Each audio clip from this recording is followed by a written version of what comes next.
Shri C Ajay Prasad 5 minute. Sir, ഞാൻ ഈ ബജറ്റിനെ എതിർത്തുകൊണ്ടാണ് സംസാരിക്കുന്നത്. പുഞ്ചിരിഹ കുലീനമാം കള്ളം നെഞ്ചു കീറി ഞാൻ നേരിനെ കാട്ടാം. മഹാകവി വൈലോപ്പിള്ളിയുടെ ഈ വരികളുടെ അർത്ഥപൂർണത അറിയുന്ന ദിവസങ്ങളാണ് ഇപ്പോൾ കടന്നുപോയിക്കൊണ്ടിരിക്കുന്നത്. സത്യത്തെ കഴുത്തു തിരിച്ചു കൊന്ന് അസത്യം അരങ്ങുവാഴുകയാണ്. ജനങ്ങൾക്ക് നൽകിയ വാഗ്ദാനങ്ങളെല്ലാം മറന്ന് അധികാരം കിട്ടിയപ്പോൾ കടും വെട്ടുകളുടെ വഴി തേടുന്ന ബജറ്റുമായി സർക്കാർ പരസ്യമായി അഴിമതിക്ക് വഴിയൊരുക്കുകയാണ്. നിങ്ങൾ തെരഞ്ഞെടുപ്പിന് മുമ്പ് വെച്ച വാഗ്ദാനങ്ങൾ ഓരോന്നായി പരിശോധിക്കുന്നത് നല്ലതായിരിക്കും. എല്ലാ പരിശോധനയിലേക്കും പോകുന്നില്ല. ഇവിടെ പറഞ്ഞു എല്ലാ സ്ത്രീകൾക്കും KSRTCയുടെ എല്ലാ ബസ്സുകളിലും സൗജന്യ യാത്ര പ്രഖ്യാപിച്ചവരാണ്. എന്നാൽ അധികാരത്തിൽ വന്നതിന് ശേഷം പ്രത്യേക ബാനറിൻ്റെ കീഴിൽ ഓർഡിനറി എന്നെഴുതിയ ബസ്സിൻ്റെ കീഴിൽ മാത്രം സ്ത്രീകൾ സഞ്ചരിച്ചാൽ മതി എന്ന് അപമാനകരമായ തരത്തിൽ സ്ത്രീകളെ ആക്ഷേപിച്ച സർക്കാരാണ് ഈ സർക്കാർ. രണ്ടാമത് നിങ്ങൾ പെൻഷൻ 3000 രൂപ കൊടുക്കുമെന്ന വാഗ്ദാനമാണ് വെച്ചത്. കഴിഞ്ഞകാല അനുഭവത്തിൻ്റെ അടിസ്ഥാനത്തിൽ കഴിഞ്ഞ UDFൻ്റെ ഗവൺമെൻറ് 18 മാസം നാമമാത്രമായിട്ടുള്ള 600 രൂപ കുടിശ്ശിക ഇട്ടിട്ട് പോയപ്പോൾ 18 മാസം ഞങ്ങൾ കൊടുക്കുമെന്ന് പറഞ്ഞ് അധികാരത്തിൽ വന്ന ഗവൺമെൻറ് ആ കുടിശ്ശിക തീർത്ത് അധികാരത്തിൽ വന്നപ്പോൾ കൊടുത്ത ഒരു ഗവൺമെൻറ് ഉണ്ടായിരുന്നു ഇവിടെ 10 വർഷത്തിന് മുമ്പ്.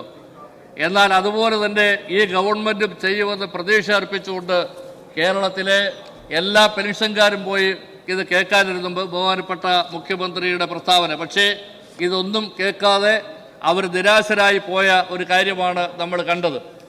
ആശാവർക്കർമാർക്ക് ഇന്നത്തെ ബഹുമാനപ്പെട്ട മുഖ്യമന്ത്രി പ്രതിപക്ഷ നേതാവായിരുന്നപ്പോൾ 21,000 രൂപ ആശാവർക്കർമാർക്ക് ശമ്പളം കൊടുക്കണമെന്ന് അവരുടെ സമര പന്തലിൽ പോയി പറഞ്ഞതാണ്.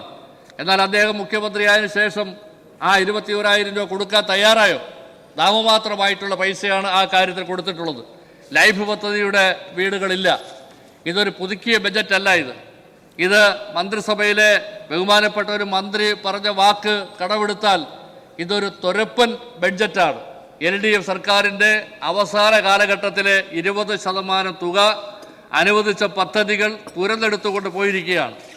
നാട്ടിൽ വിലക്കയറ്റം അതീവ ഗുരുതരമാണ്. ഈ വിലക്കയറ്റം നിയന്ത്രിക്കാൻ എന്ത് മാർഗമാണ്, എന്ത് പദ്ധതിയാണ് ഈ ബഡ്ജറ്റിലുള്ളത്? അത് പരിശോധിക്കണം. ഈ ബഡ്ജറ്റിൽ വികസനവും ക്ഷേമവും പടിക്കുപുറത്തല്ലേ? സ്വകാര്യവൽക്കരണത്തിലുള്ള ആവേശവും ഭൂമി കച്ചവടവും നടത്തി അഴിമതിക്കുള്ള വഴി കണ്ടെത്തലല്ലേ ഈ ബഡ്ജറ്റിലുള്ളതെന്ന് സംശയിക്കേണ്ട സാഹചര്യമാണ്. സാർ, കരിമണലിനോട് എന്താണ് ഇത്ര സ്നേഹം? ആർക്കു വേണ്ടിയാണ്, എന്തിനു വേണ്ടിയാണ് ഈ സ്നേഹം കാണിക്കുന്നത്? ഇത് അദാനിയുടെ ബഡ്ജറ്റാണെന്ന് സോഷ്യൽ മീഡിയ പറഞ്ഞാൽ അവരെ എങ്ങനെയാണ് കുറ്റം പറയാൻ കഴിയുന്നത്? കുടിവെള്ളം, പാർപ്പിടം, ആരോഗ്യം തുടങ്ങിയ അടിസ്ഥാനകാര്യ സൗകര്യങ്ങൾ സ്വകാര്യ മേഖലയ്ക്ക് തീരെഴുതാൻ നാടിൻ്റെ സ്ഥിതി എന്താകുമെന്ന് നെഹ്റുവിയൻ സോഷ്യലിസ്റ്റുകളോട് ചോദിക്കാതിരിക്കുന്നത് ശരിയാണോ? മുഖ്യമന്ത്രി കടുപ്പിച്ച് പറയുന്നു സ്വകാര്യവൽക്കരണമാണ് UDFൻ്റെ നയമെന്ന്. സാർ, LDF സ്വകാര്യവൽക്കരണത്തെ പൂർണ്ണമായി എതിർക്കുന്നില്ല. എന്നാൽ സ്വകാര്യവൽക്കരണം കൊണ്ട് ഒരു സംസ്ഥാനത്തെ വികസനത്തിലേക്ക് നയിക്കാൻ കഴിയില്ല എന്നുള്ളൊരു യാഥാർത്ഥ്യം തിരിച്ചറിയണ്ടേ? ലാഭം കൊയ്യുന്ന മേഖലകൾ മാത്രമേ സ്വകാര്യ മേഖലകൾ ഏറ്റെടുക്കൂ. ലാഭം മാത്രം ലക്ഷ്യമാക്കിയുള്ള സ്വകാര്യ മേഖലയുടെ പ്രവർത്തനം പ്രത്യേകം പറയേണ്ടതല്ല. ധനമന്ത്രി പ്രതിപക്ഷത്തായിരുന്നപ്പോൾ പറഞ്ഞിരുന്നത് 21,000 കോടി രൂപ പിരിച്ചെടുക്കാനുണ്ട് ഗവൺമെൻറ്. എന്നാൽ ഇന്ന് അധികാരത്തിലെത്തിയപ്പോഴോ നികുതി കുടിശ്ശിക എഴുതിത്തള്ളി ചിലരെ സഹായിക്കുന്ന നിലപാട് എന്തു തരം വിസ്മയമാണ് സർക്കാർ വ്യക്തമാക്കിയില്ലെങ്കിലും നാട്ടുകാർക്ക് നന്നായി ഇതിനെ സംബന്ധിച്ചെല്ലാം അറിയാം. കടമെടുക്കലെ അധിക്ഷേപിക്കുന്നവർ അധികാരത്തിൽ വന്നപ്പോൾ വീണ്ടും കൂടുതൽ കടമെടുക്കുന്നതാണ് നാം കാണുന്നത്. തനത് വരുമാനം ഉയർത്താൻ മാർഗങ്ങളില്ല. കേരളത്തിന് കേന്ദ്രം നൽകേണ്ട റവന്യൂ ഡെഫിസിറ്റായ 20,000 കോടി രൂപ ചോദിച്ചു വാങ്ങാൻ ഉദ്ദേശമില്ലേ? എന്തേ കേന്ദ്രത്തോട് ഇത്ര താല്പര്യം? ഇത് അവരോട് കാണിക്കുന്ന വിധേയത്വമല്ലേ എന്നാണ് സൂചിപ്പിക്കുന്നത്. സാർ, 2.18 ലക്ഷം കോടി രൂപയായിരുന്നു LDFൻ്റെ അവസാന ബഡ്ജറ്റിലെ ചെലവ്. എന്നാൽ ബജറ്റ് പുതുക്കിയപ്പോൾ 2.05 ലക്ഷം കോടിയായി കുറഞ്ഞു. 1700 കോടി രൂപയുടെ കുറവാണ് വന്നത്. ദുർവ്യയമില്ലാതെ ഉയരുന്നതാണ് ഒരു നല്ല ബഡ്ജറ്റിൻ്റെ ലക്ഷണം. എന്നാൽ ഇവിടെ ബഡ്ജറ്റ് എക്സ്പെൻഡിച്ചർ ചുരുക്കുന്നത് എന്ത് വിസ്മയമാണ് എന്ന് മനസ്സിലാകുന്നില്ല. കേരളത്തിലെ പരമ്പരാഗത വ്യവസായങ്ങൾ, കയർ, കശുവണ്ടി അടക്കമുള്ള വ്യവസായങ്ങളുടെ പുനരുദ്ധാരണത്തെ സംബന്ധിച്ച്, അത് മെച്ചപ്പെടുത്തുന്നതിനെ സംബന്ധിച്ച് അതിന് ഫണ്ട് വക മാറ്റിയിട്ടില്ല. പട്ടികജാതി ക്ഷേമം, തൊഴിൽ ഉറപ്പ് തുടങ്ങിയിട്ടുള്ള പദ്ധതികൾക്കെല്ലാം ഫണ്ട് വെക്കേണ്ടതല്ലേ? പക്ഷേ അവരെ ആരെയും നോക്കാൻ ഈ സർക്കാർ ശ്രമിച്ചിട്ടില്ല. സാർ, ഹൃദയത്തിൻ്റെ പൂർണ്ണതയിൽ നിന്ന് മുഖം സംസാരിക്കുന്നു. ഇത് മത്തായി സുവിശേഷത്തിലുള്ളതാണ്. ഹൃദയത്തിൻ്റെ പൂർണ്ണത വാക്കുകളിൽ ഉണ്ടായിരിക്കണം. വാചക കസർത്ത് കൊണ്ട് അന്നന്നത്തെ കാര്യം നടത്തിക്കൊണ്ട് പോകാം എന്ന് കാണിച്ച് എന്ന ധാരണയിൽ ഗവൺമെൻറ് മുന്നോട്ട് പോകരുത്. നുണയുടെ ലോകം വൈകാരികമായി ആവർത്തിച്ച് അധികാരം നേടിയവരിൽ ഈബൽസ് എന്ന ചെകുത്താൻ്റെ ഭൂതം തന്നെ ആവേശിച്ചിരിക്കുന്നു എന്നാണ് ഇത് കാണുമ്പോൾ മനസ്സിലാകുന്നത്.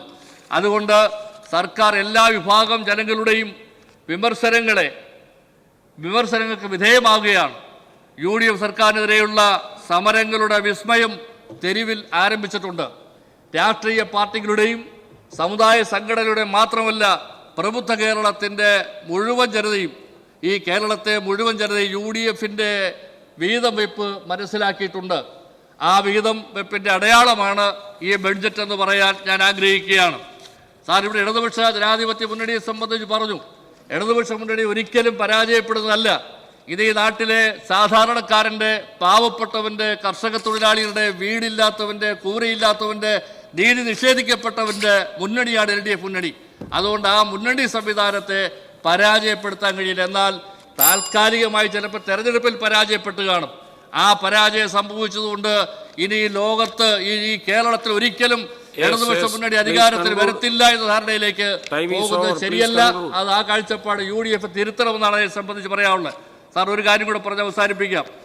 പുനലൂർ മണ്ഡലത്തിലെ പ്രധാനപ്പെട്ട ആവശ്യങ്ങളൊന്നായിരുന്നു ഒരു റവന്യൂ ടവർ.